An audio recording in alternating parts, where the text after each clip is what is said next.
WRTV News at 6, streaming now.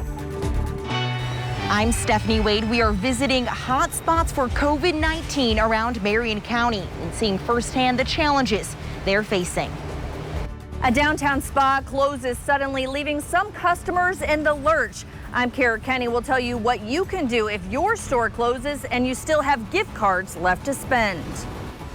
It can be difficult to find a job during the pandemic. The new online tool that could speed up the hiring process for you. And the coronavirus pandemic caused thousands of Hoosier women to miss their yearly mammogram, putting them at risk. What doctors are urging you to do right now. And welcome into WRTV News at 6 on this Tuesday evening. I'm Amanda Starantino. And I'm Mark Mullins. First at 6, it's another hot and humid evening in central Indiana. Chief Meteorologist Kevin Gregory shows us where thunderstorms are bringing some temporary relief at this hour. Kevin. And the quick answer, not in enough places, probably. Our thunderstorms are diminishing as we go between now and sunset. Humidity is going nowhere. We're used to that. That'll be with us the rest of the work week. Thursday and Friday, the next best chance for widespread thunderstorms. What's not happening from Indy to the northwest, no thunderstorms for now. There's still a possibility before the sun sets we'll see others fire up. You have to go south and east along Interstate 74, just north of that, to find the stronger storms. This in Franklin County producing some 60-mile-per-hour winds, quarter-size hail. We have an area of diminishing rain south of Rushville. 90s the temperature in Indy now. We've dropped into the 80s elsewhere, but it feels like 95 when the humidity disappears from the forecast coming up. See you soon, Kevin. The Marion County Health Department has identified hotspots or areas most affected by COVID-19.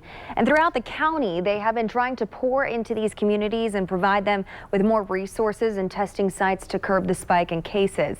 WRTV's Stephanie Wade went to one of the hotspots today to share the unique challenges the community is facing right now. According to the health department's hotspot map, the Latino community has experienced more cases of COVID-19 in Marion County. So we came here to see why and what the challenges are for this community. It should be a concern. It should be something we need to look into. Can I say that are we at the highest risk? Yes. In Indiana, Latinos account for 7% of the state's population, yet 21% of our COVID cases. Often working in essential services means they're out in the community more and at a higher risk of contracting the virus. Plus, they lack access to health care and have more people living in households together. They can't afford to stay home in quarantine like others. No, they have to go to work. They have to support their families. According to the Marion County hotspot map, the highest amount of cases is in the 46204 zip code downtown and on the west side of Indy. The latest location for the health department to add a testing site near 38th and Lafayette. A good thing, Marlene Dotson with the Indiana Latino Institute says, because their community simply is not getting tested enough. So they have, and can they take pay off time from work to be tested? Do they have someone who can watch their kids while they're getting tested?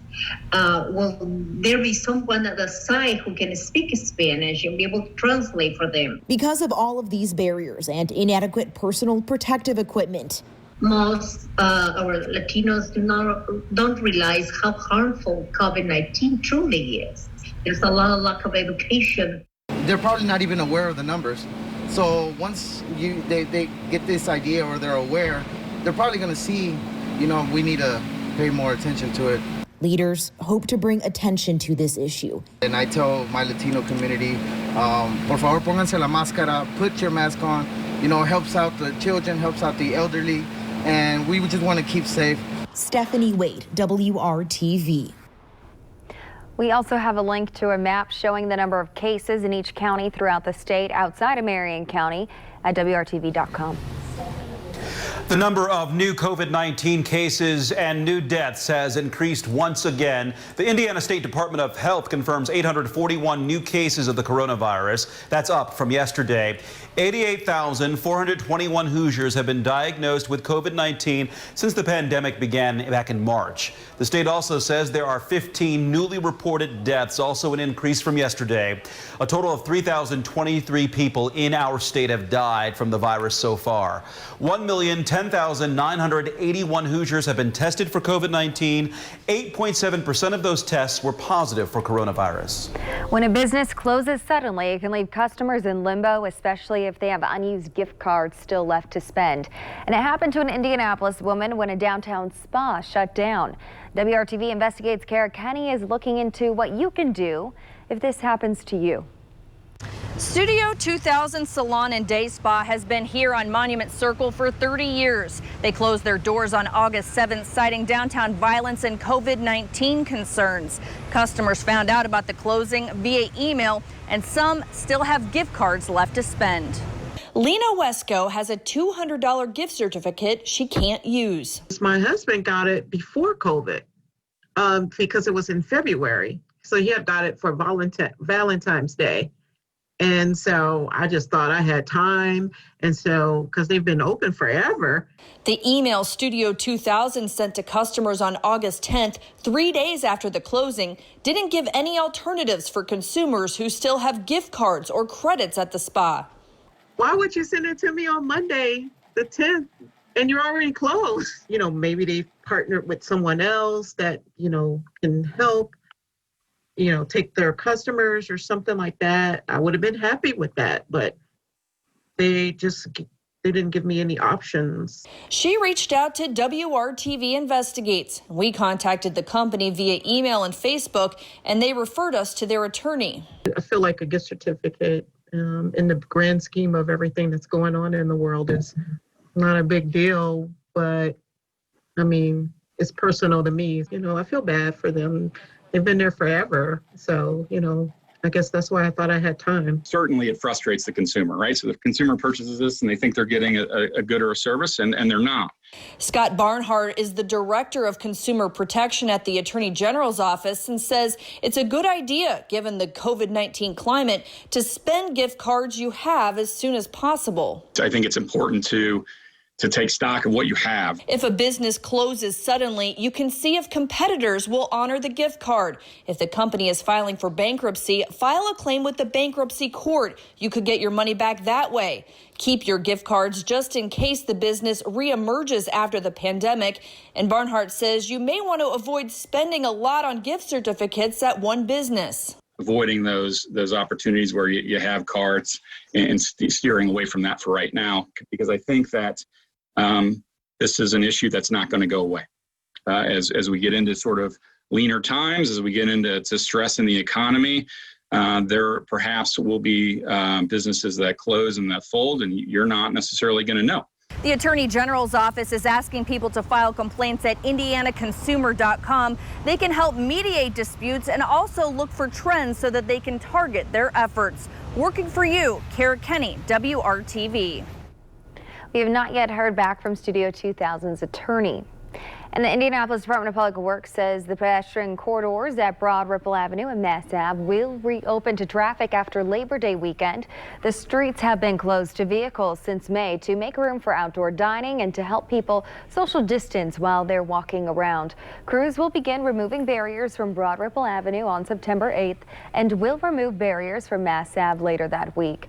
The temporary pedestrian corridor along Georgia Street downtown between Pennsylvania and Meridian Streets will continue to be closed to traffic. This recovery looks different than anything we've necessarily seen prior. A new plan to help unemployed Hoosiers get back to work is underway in Marion County. It's called the Rapid Reemployment Response Program. This is an online tool created by Employ Indy and Ascend Indiana. We are committed to sharing programs like this through our Hiring Hoosiers initiative. WRTV's Megan Sanctorum explains how this program can help you find a new job and recover from the economic impacts of the pandemic. The program was just announced today. It will be a centralized resource to help people find a path forward, whether that be a new job or training opportunities. As companies close their doors or reduce staff due to the pandemic, many people are finding themselves unemployed. I was like, I can't not have a job. obviously, and it was so unanticipated. Kyra Spears is just one of many in this position.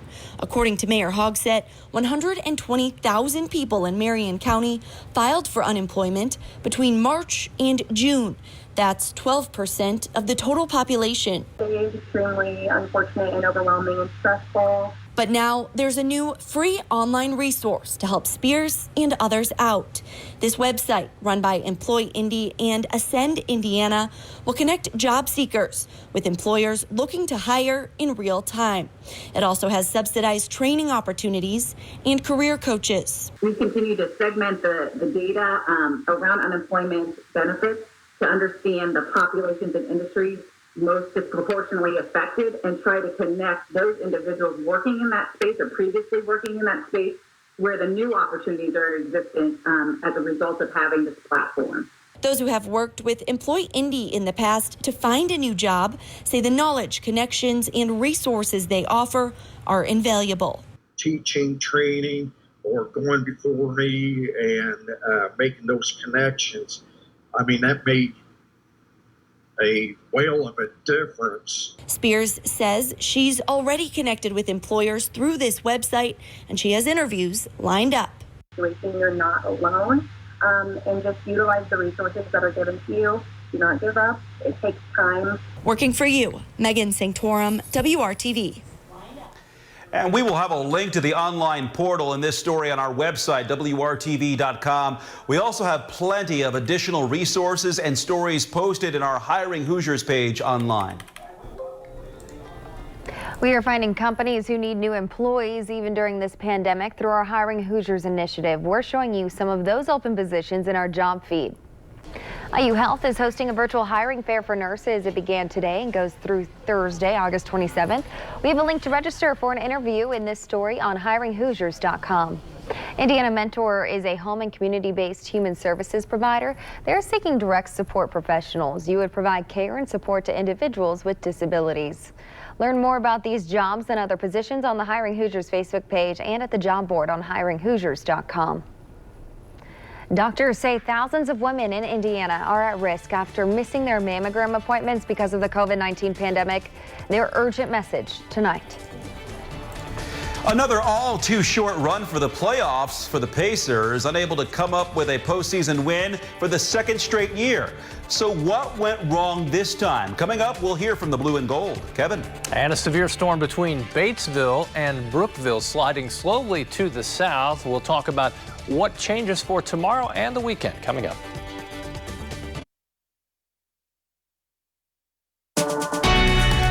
From the station working for you, this is WRTV News at 6, streaming now. Thousands of women across Indiana have missed their yearly mammogram because of the coronavirus pandemic.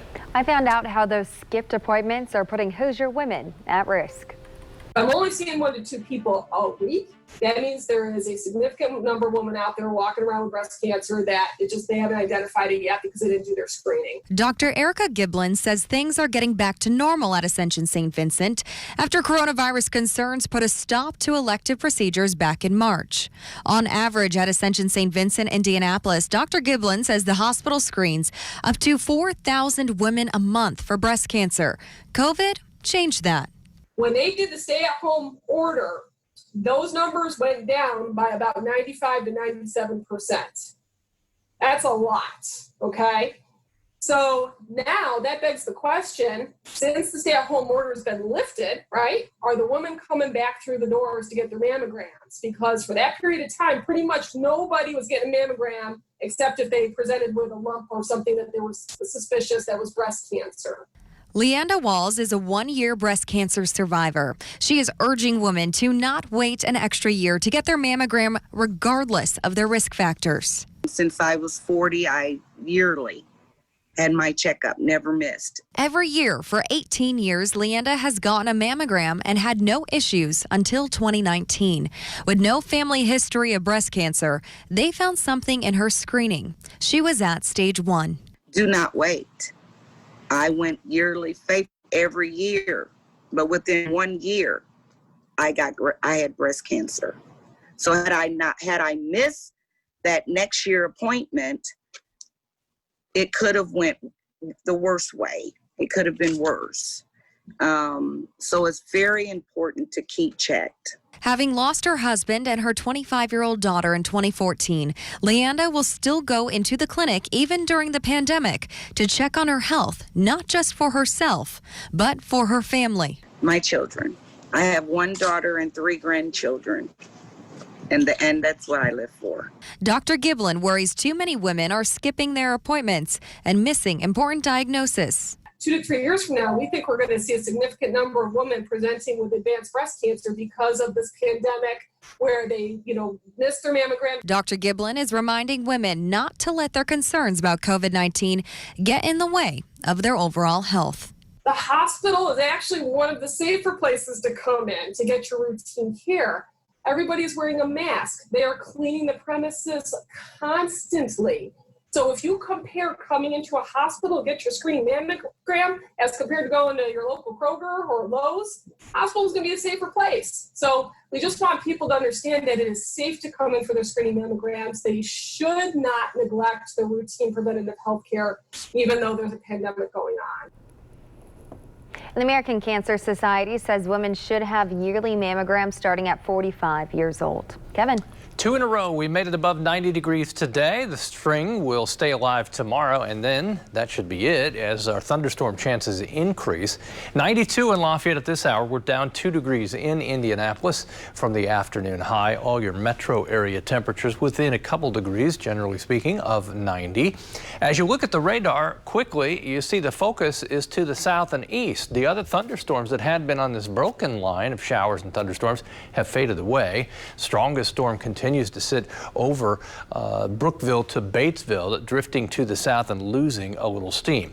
King of the Hill tomorrow. Temperatures warmest again, then we slide down, and the more significant change will be felt by the end of the weekend, not just in the temperature, but look at the humidity trend. It stays very humid through Saturday. Actually, Saturday afternoon it'll start to fall, but I think you really feel the impact of that for the second half of the weekend. It will be far more comfortable as the drier air moves in. Rain chances become more widespread Thursday. Friday, likely that we'll see thunderstorms into early Saturday. Why is that?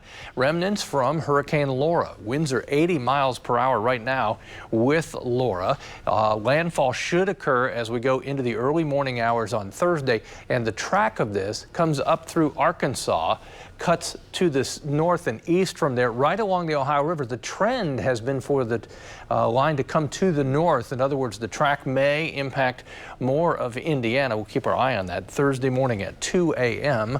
coming on shore. Then we'll follow the trail of moisture. You'll see the resolution of the model change there as it goes out in time, but the circulation should be around Memphis early Friday and then increase our chance for rain continuing Friday afternoon and Friday night. Don't forget our Storm Shield app. It is free. It acts like a weather radio for your phone. As you look at temperatures tomorrow, back in the low 90s, 93 in Lafayette, 92 in Indianapolis. Temperatures will not be that warm again within the 7-day forecast. During the day Thursday, in the afternoon is when we're most likely to see thunderstorms pop up once again. Forecast 89 Thursday, scattered thunderstorms. They're likely that we'll see the thunderstorms Friday. Temperatures come way down. By Sunday, we have a dry day with highs only in the upper 70s, low temperatures in the 50s. That will be more than comfortable. We'll welcome that return. Temperatures stay rather on the cool side through early next week. Thank you, Kevin. The Pacers season ended abruptly once back in March when the NBA shut down the entire league due to the pandemic. It was another quick ending on Monday night as the Pacers were swept out of the playoffs. Brad Brown has a look at how it all finished. As the final seconds wound down on the Pacers season, it was a continued feeling of frustration for a short end to the playoffs. I don't think we were able to execute down the stretch. I don't think we were able to get the shots that we wanted, easy shots. Miami executed coming out of timeouts. They executed in the moments they needed to. We met up with a team that matched up well against us. I thought they were, stronger physically, they did a good job of making everything tough for us. A second consecutive 4-0 sweep in the first round and a 5th straight year of not being able to get past this first series. Different groups of players each time, but the same sense of trying to figure out this next step. At some point, you got to get over the hump, man. It's 5 years for me in the playoffs, 5 first-round exits. So, me personally, I take that shit personally. So, you got to find a way. Last year, Victor Oladipo missed round 1 with an injury. This time around, it was Domantas Sabonis' absence that was a clear gap in the Pacers' matchup against Miami. I felt that this team healthy could win and could win a series, and we just didn't get a chance to see. Definitely missed him. He's an all-star. Really, everything he does for this team speaks for itself. So he was I think this was a winnable series even without him, but with him, I think it could have looked a lot different. Oladipo's in a potential contract situation this offseason, but Vic is not worried about the numbers right now. His focus upon this early exit is getting ready to battle for it all again. It's definitely been a roller coaster, but, it's been a blessing. And I know God hasn't brought me this far to leave me, so I know my better days are ahead. So I'm going to continue to keep working. So their long trip to the Orlando bubble is done, but soon enough, it'll be time to get right back to the grind for 2021. It's hard to gauge because, unfortunately, we haven't been 100% healthy the last couple of years, so time will tell. Brad Brown, WRTV Sports.